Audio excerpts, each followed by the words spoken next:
Di sini ya. Jadi ini negara Turki gitu. Di sebelah timur, daerah Doğu Tarafında, di sebelah timur gitu ya. Mungkin di sini ada kota-kota yang mungkin kurang teman-teman ketahui gitu. Di sini ada Van, ada Erzurum gitu ya. Sedangkan di daerah barat gitu ya, ini biasanya daerah-daerah yang lebih dekat dengan Eropa gitu. Nah, daerah barat ini atau sering disebut dengan Batı Tarafında. Ini adalah daerah-daerah atau kota-kota yang mungkin lebih dikenal ya. Misalnya ada Istanbul, ada Bursa gitu ya. Terus ada Izmir, Antalya gitu. Ini kota-kota yang lebih familiar gitu mungkin sama kita gitu. Nah, kalau untuk ibu kota Turki sendiri, teman-teman tahu nggak? Başkentinya apa? Ankara. Ankara. Ya, jadi ibu kota dari Turki itu Ankara gitu ya. Ini sedikit pengenalan dari Turki tentang Turki. Sebelum kita masuk ke bahasa Turki. Nah, Indonesia di mana nih? Indonesia sini ya. Nah, ini ya. Nah, ini Indonesia ya. Jadi lumayan jauh ya. Mungkin kalau naik pesawat bisa sekitar 12 jam ya ke Turki. Oke, sekarang kita masuk pelajaran bahasa Turki.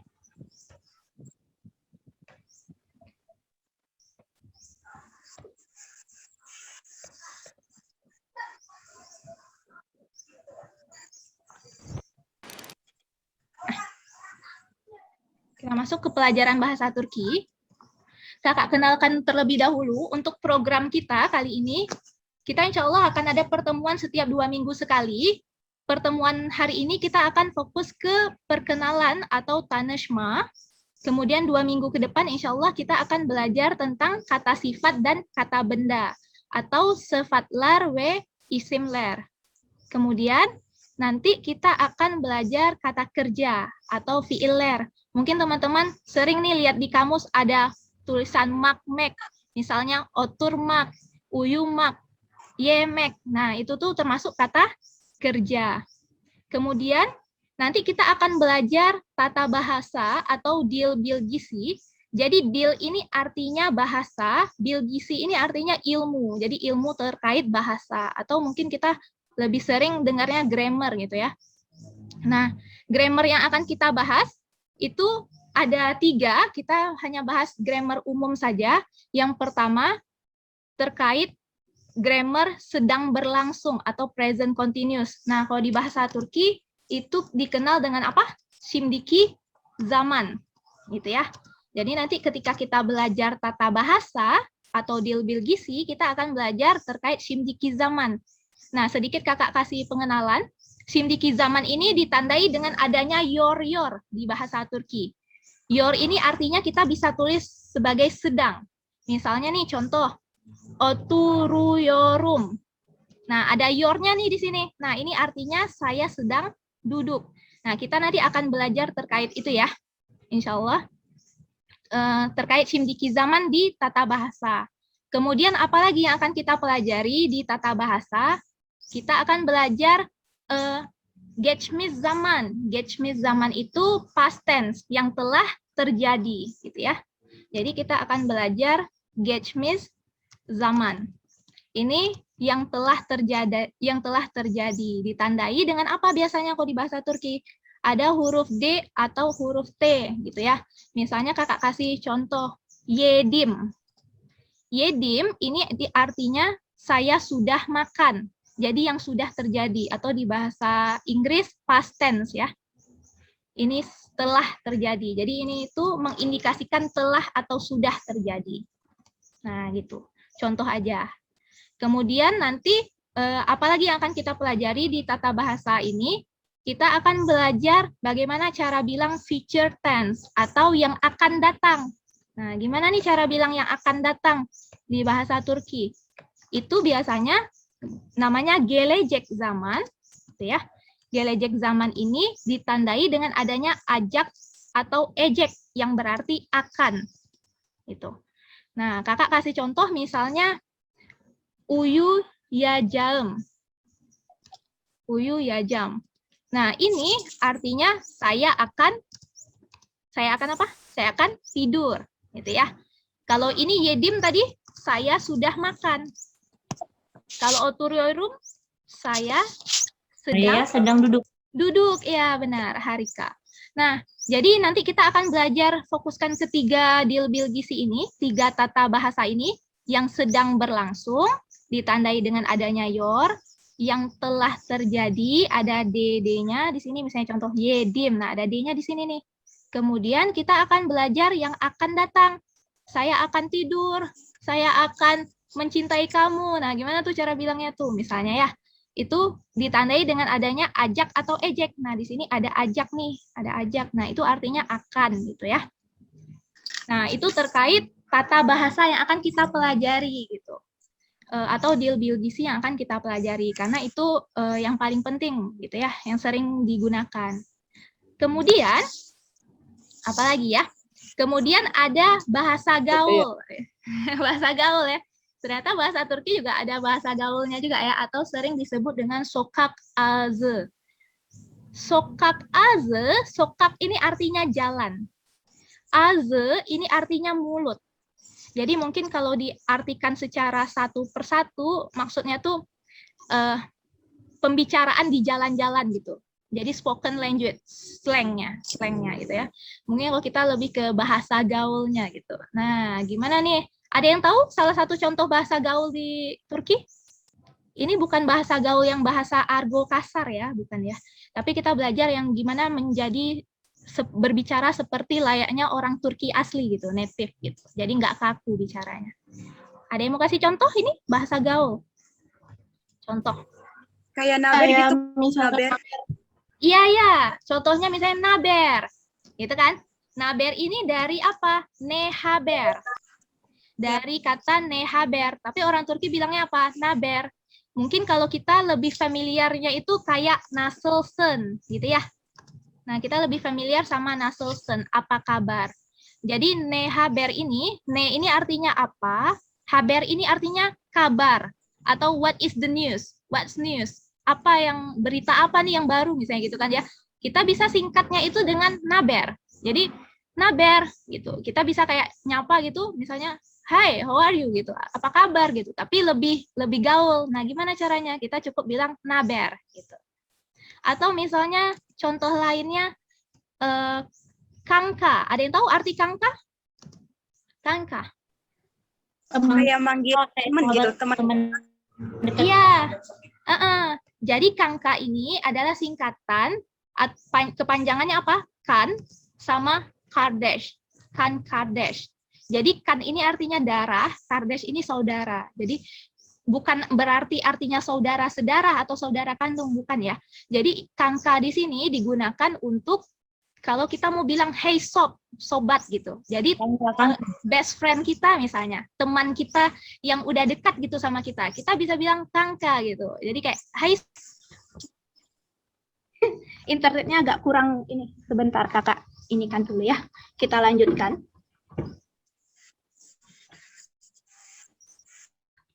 Oke, sebentar. Kita lanjutkan ya.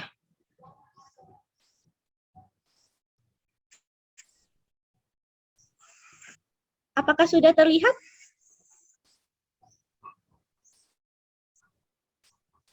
Apakah sudah terlihat? Sudah, Kak. Udah, Kak. Oke, sebentar ya. Kakak mendekat ke arah wifi dulu. Sorry ya. Nah, tadi salah satu contoh sokak ağzı atau bahasa gaul itu ada naber, terus ada apa lagi? Kangka. Terus apa lagi? Ada yang tahu? Kangka itu kayak istilahnya noldu. Kangka itu kayak kita bilang hey sob gitu. Hai sobat gitu. Hai bro. Nah, itu bisa tuh.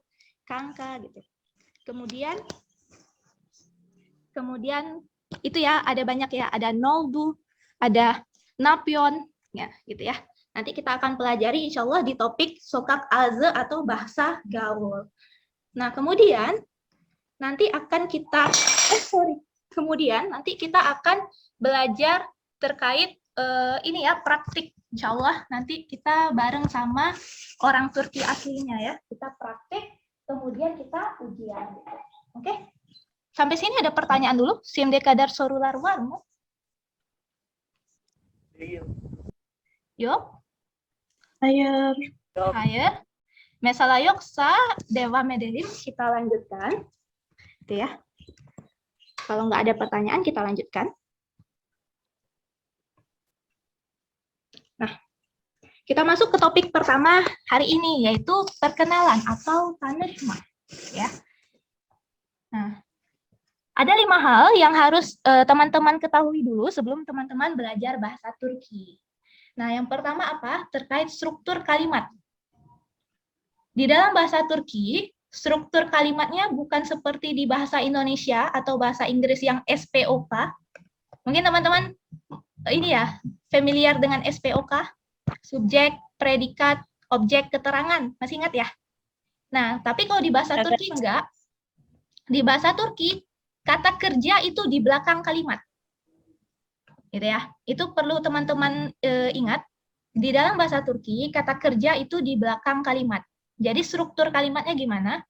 Pertama bisa keterangan, gitu ya. Keterangan misalnya hari ini atau dengan apa keterangan gitu. Kemudian subjek. Subjek ini di dalam bahasa Turki boleh ditulis, boleh enggak kalau di dalam suatu kalimat. Kenapa? Jadi subjek ini opsional ya, boleh ditulis, boleh enggak di dalam bahasa Turki. Karena nanti di kata kerjanya sudah ada yang merefer atau menunjuk ke subjeknya siapa. Gitu. Jadi nggak perlu tulis subjek lagi, nggak masalah. Kemudian objek, dan terakhir kata kerja. Jadi perlu diingat kalau di bahasa Turki, kata kerja itu biasanya diletakkan di akhir kalimat. Gitu ya. Jadi keterangan, subjek, objek, kata kerja. Jadi strukturnya bukan seperti bahasa Indonesia yang subjek, kata kerja, objek, keterangan, tapi kata kerjanya di akhir kalau untuk bahasa Turki gitu. Kemudian apa? Yang kedua, bahasa Turki lumayan bahasa yang mudah karena dia tidak no gender, jadi tidak membedakan antara laki-laki dengan perempuan. Misalnya kalau teman-teman belajar bahasa Arab atau bahasa Jerman, nah itu kan ada ya perbedaan antara laki-laki perempuan gitu. Nah, di bahasa Inggris kan juga ada she, he gitu. Kalau di bahasa Turki enggak. Jadi kalau di bahasa Turki, kalau kita bilang o itu artinya dia. Ini bisa untuk perempuan, bisa untuk laki-laki, gitu ya. Kalau di bahasa Inggris kan he atau she, gitu ya. Atau it, gitu kan. Nah, kalau di bahasa Turki, enggak, dia sama aja. Kayak kita bahasa Indonesia kan kita tidak membedakan gender, gitu ya. Kemudian yang ketiga, itu ada agglutinative language. Jadi bahasa Turki ini termasuk bahasa yang dia itu ada penambahan atau ada sufiks biasanya penambahan akhir di dalam katanya. Contoh, misal ya. Contoh di sini nih. Okul. Arti okul apa? Sekolah. Sekolah. Ya, sekolah benar. Ketika kakak letakkan okulda ini berubah menjadi apa dia? Di sekolah. Di sekolah, ya. Okulda di sekolah gitu. Misalnya contoh lagi yang lain. Kalau kakak bilang okulah. Ke sekolah. Ke sekolah. Kalau kakak bilang okul dan dari sekolah. Dari Ya. sekolah. Jadi kata dasarnya itu kan dia okul gitu. Tapi kita bisa tambah-tambahin nih di akhirnya. Setelah okul ada okulda. Jadinya di sekolah, okula, jadinya ke sekolah, kemudian ada okuldan, jadinya dari sekolah. Nah, dia nambahinnya di akhir ya, makanya dinamakan sufiks atau akhiran. Kayak kita misalnya, kalau di bahasa Indonesia gini, menemukan, ada kannya tuh di akhir, atau misalnya mempunyai, ada i-nya tuh di akhir. Nah, di bahasa Turki juga ada yang kayak gitu ya. Jadi ada sufiksnya, ada tambahan di akhir. Contoh lainnya misalnya ini, kitab. Ini nanti kakak recording, ini udah kakak record, jadi nanti rekamannya teman-teman bisa nonton di YouTube-nya kakak ya, YouTube-nya Sinta Ayu Sakinah, nanti teman-teman bisa belajar lagi dari sana, oke? Atau mungkin kalau kecepatan. Nah, terus ada kitab. Kitab itu apa artinya kitab? Buku. Buku, iya. Buku. Buku. Kayaknya dari bahasa Arab ya, kitab ya. Nah, kitab itu artinya buku. Ini kakak hapus ya, biar ada space, biar ada ruang. Kitab itu artinya buku. Nah, ketika kakak tambahkan kitab, itu berubah menjadi apa artinya? Ada yang tahu? Artinya penjual buku. Jadi jadinya tuh seller, bookseller. Jadi penjual buku. Ketika kakak tambahkan kitab, kakak tambahkan lek, jadi kitab lek, gitu ya. Kitab lek. Nah, ini artinya apa? Kitab lek. Ini artinya rak buku. Rak buku. Ya, rak buku. Gitu ya. Ya, rak buku.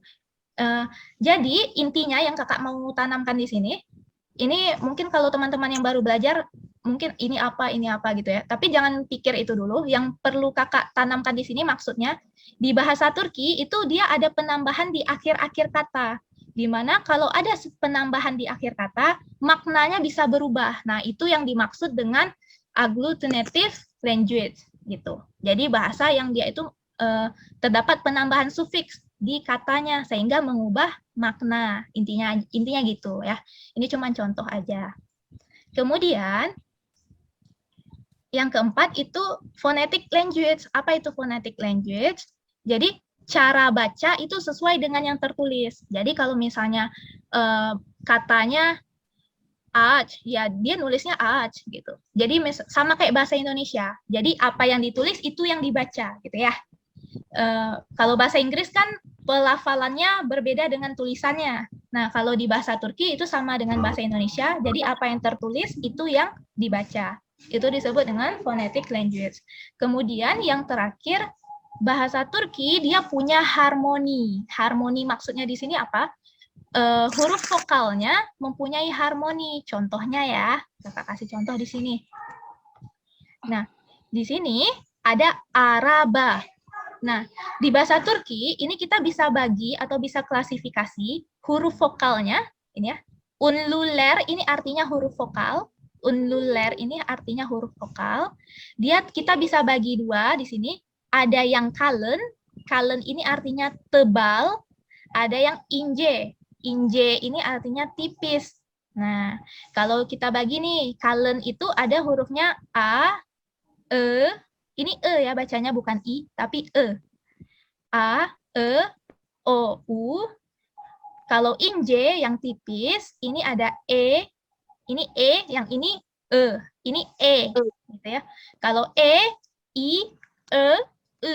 Nah, nanti kita belajar alfabet dulu. Ini cuma pengenalan aja. Biasanya, kalau yang dia kata yang berakar dari bahasa Turki, itu dia sesuai. Contohnya apa? Araba, A semua nih. Lihat vokalnya A. Dia satu klasifikasi nih, di klasifikasi kalın. Nah, biasanya ini akarnya kata ini berasal dari bahasa Turki. Tapi contohnya nih, contoh yang lain kitab. Huruf vokal pertamanya apa? Huruf I, ya kan? I letaknya di mana? Di ince, di huruf vokal yang tipis. Kemudian huruf vokal keduanya huruf A. Huruf A ini letaknya di kalın, di yang tebal, gitu ya. Berarti ini kemungkinan bukan berasal dari bahasa Turki, tapi dari kata serapan. Bisa jadi serapan bahasa Arab, atau bisa jadi serapan bahasa Inggris, mungkin gitu. Kalau dia nggak seharmoni. Jadi kita bisa nih bedain, oh kira-kira, memang tidak semua, tapi kebanyakan, oh kira-kira, oh kata ini memang berasal dari akar kata Turki, atau ini termasuk kata serapan, gitu ya, serapan dari bahasa lain, gitu. Sampai di sini ada pertanyaan dulu. Sorular var mı?